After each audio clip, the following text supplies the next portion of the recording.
Oliver Twist by Charles Dickens. Chapter 52. Fagin's Last Night Alive.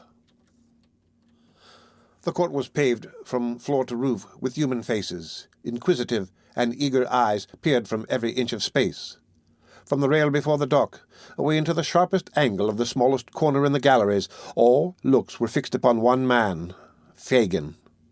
Before him and behind, above, below, on the right and on the left, he seemed to stand surrounded by a firmament, all bright with gleaming eyes.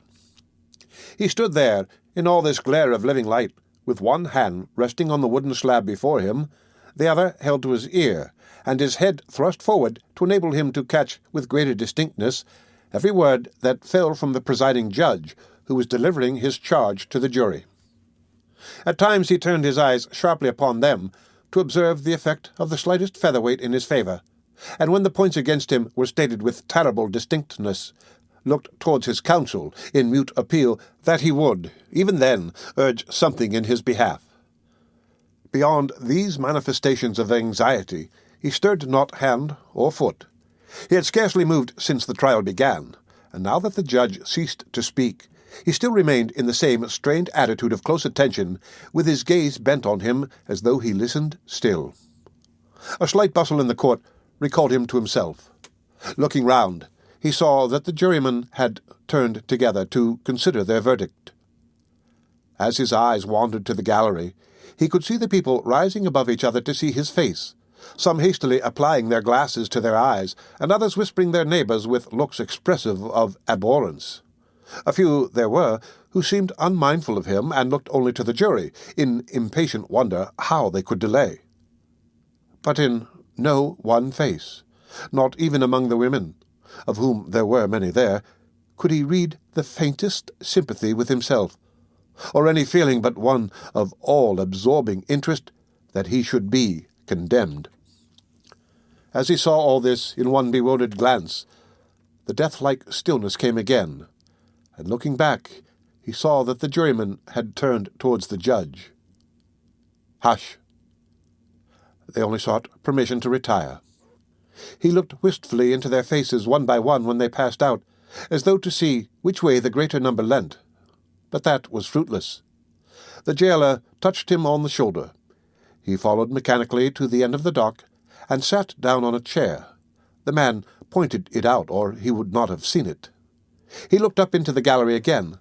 Some of the people were eating, and some fanning themselves with handkerchiefs, for the crowded place was very hot.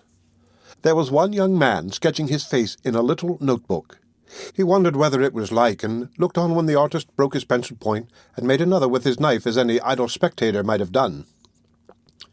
In the same way, when he turned his eyes towards the judge, his mind began to busy itself with the fashion of his dress, and what it cost, and how he put it on.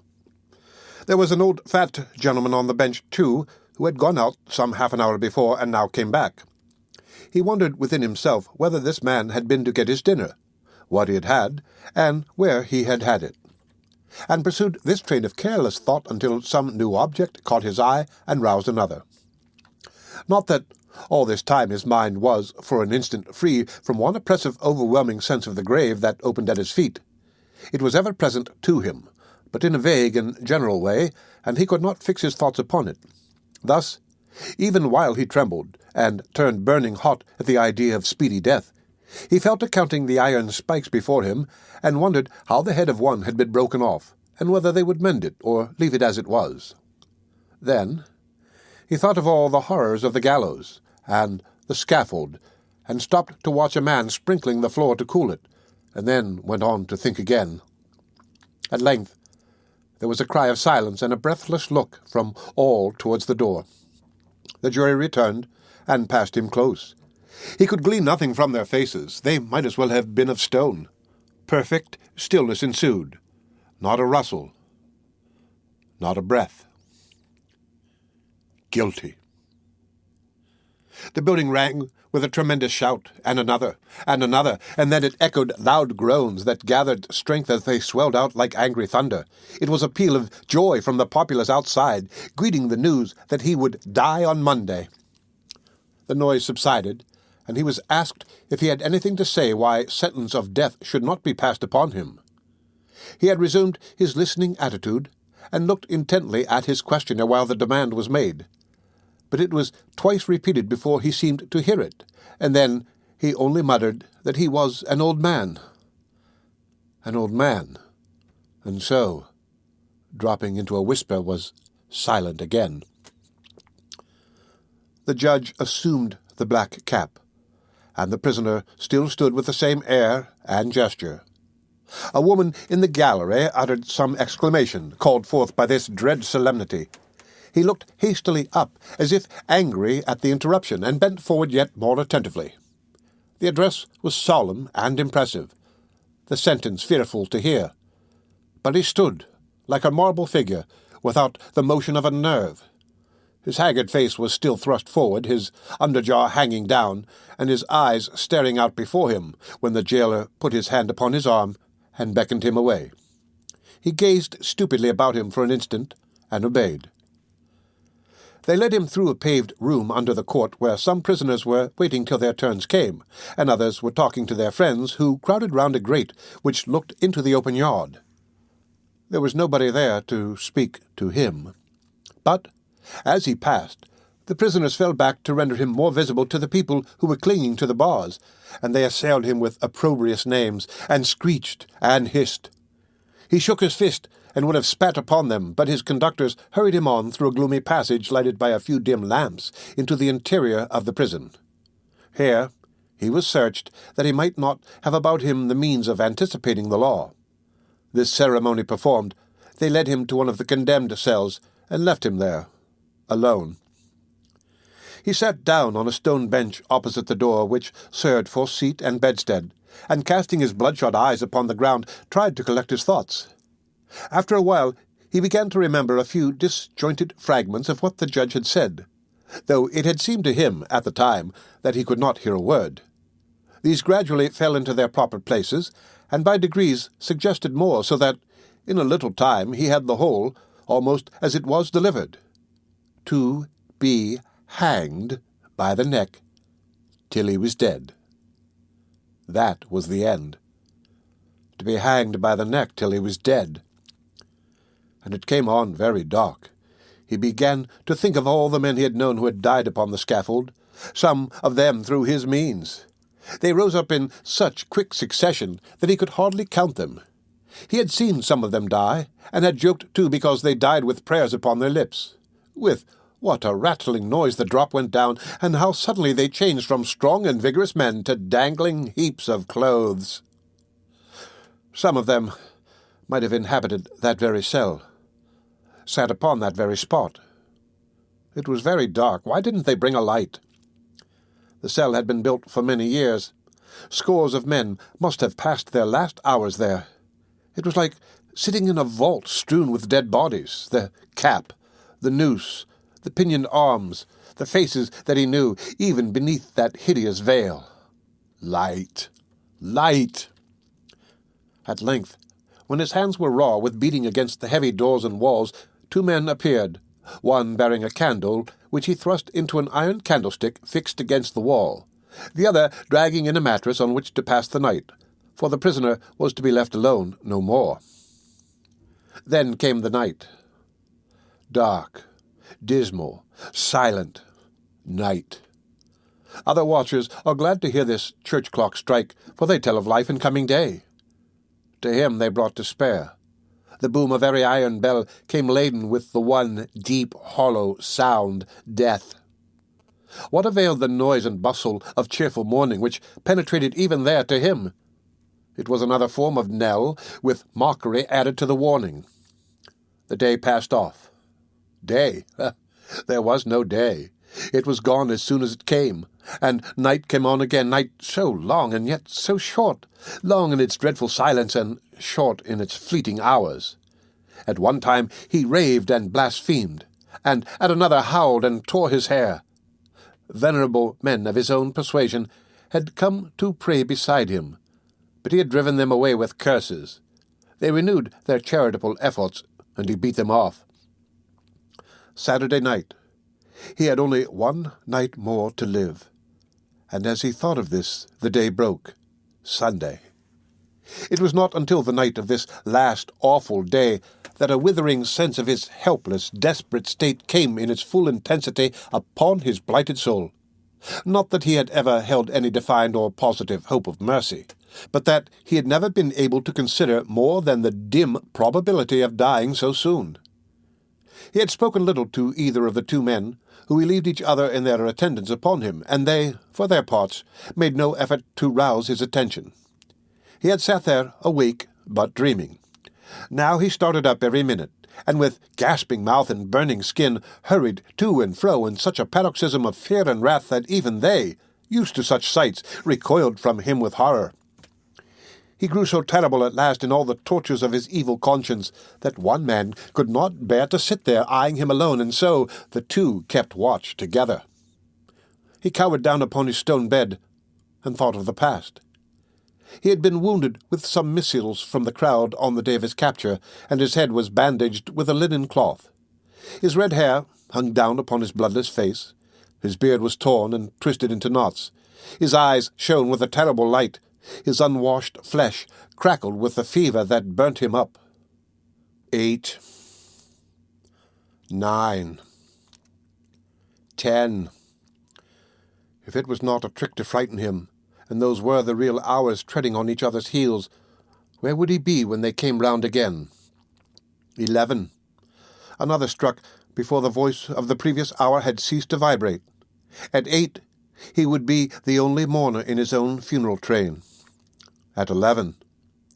Those dreaded walls of Newgate, which have hidden so much misery and such unspeakable anguish, not only from the eyes, but too often and too long from the thoughts of men, never held so dread a spectacle as that.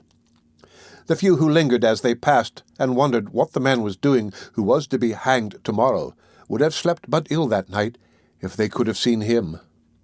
From early in the evening until nearly midnight, little groups of 2 or 3 presented themselves at the lodge gate, and inquired, with anxious faces, whether any reprieve had been received. These, being answered in the negative, communicated the welcome intelligence to clusters in the street, who pointed out to one another the door from which he must come out, and showed where the scaffold would be built, and, walking with unwilling steps away, turned back to conjure up the scene. By degrees they fell off, one by one, and for an hour in the dead of night the street was left to solitude and darkness.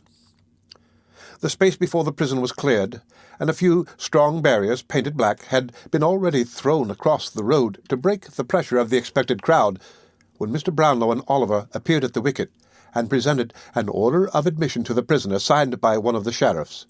They were immediately admitted into the lodge. "Is the young gentleman to come too, sir?" said the man, whose duty it was to conduct them. "It's not a sight for children, sir." "It is not indeed, my friend," rejoined Mr. Brownlow.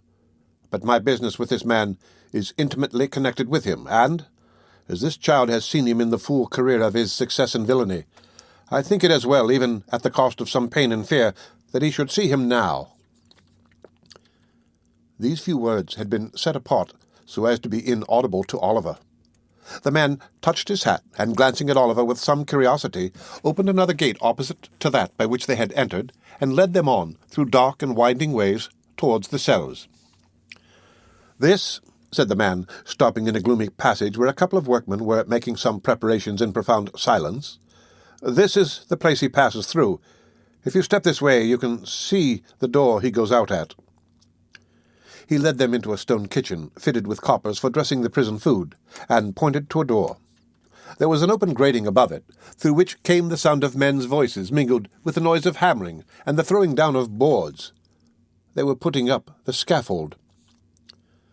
From this place they passed through several strong gates, opened by other turnkeys from the inner side, and having entered an open yard, ascended a flight of narrow steps, and came into a passage with a row of strong doors on the left hand.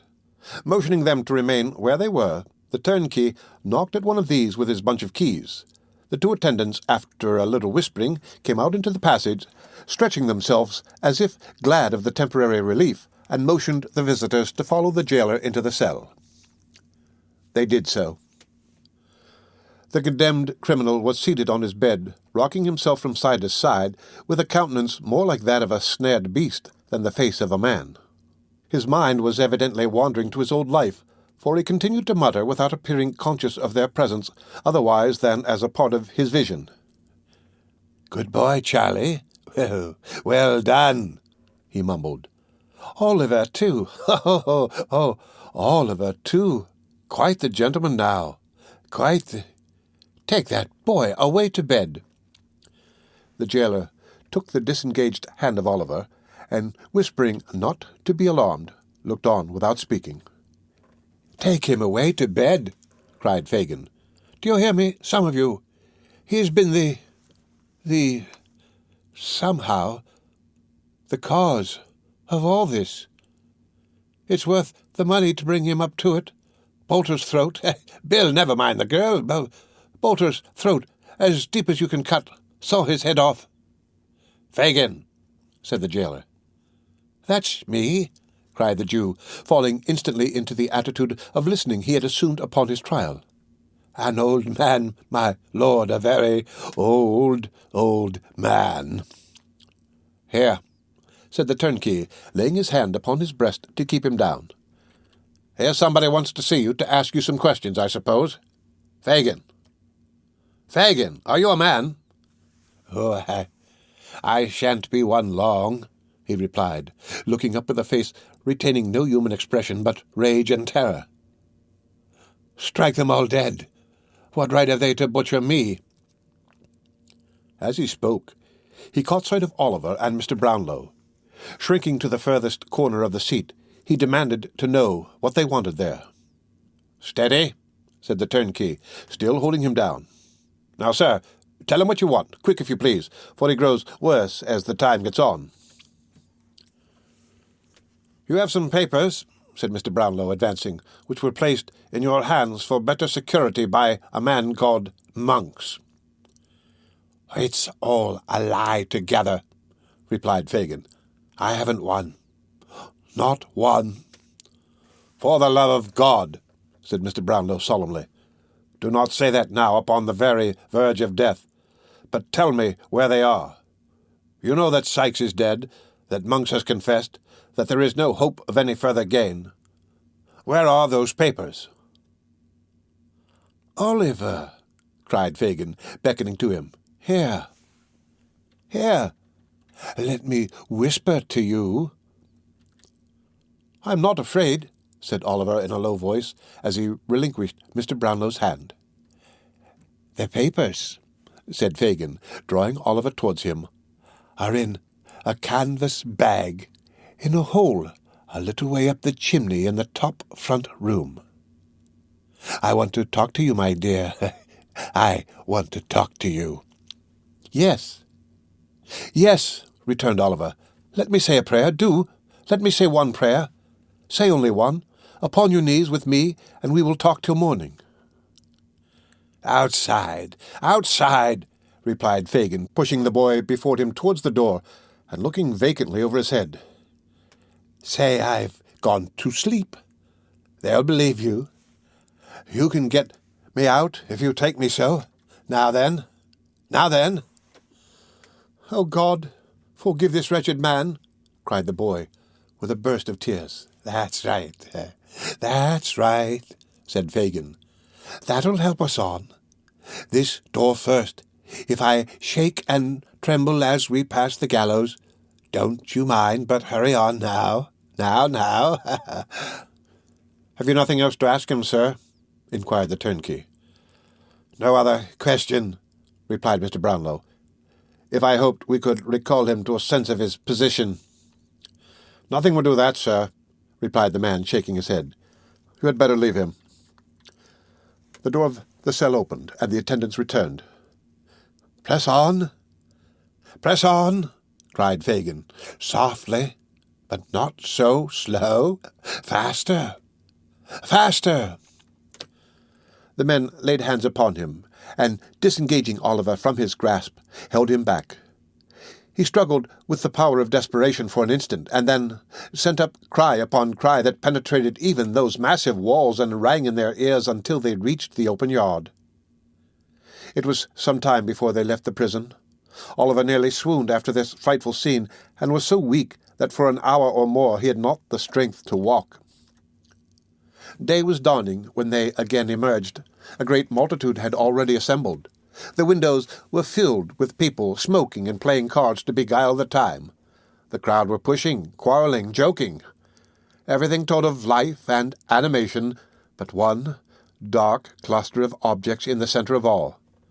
The black stage, the cross-beam, the rope, and all the hideous apparatus of death. The end of Chapter 52 of Oliver Twist.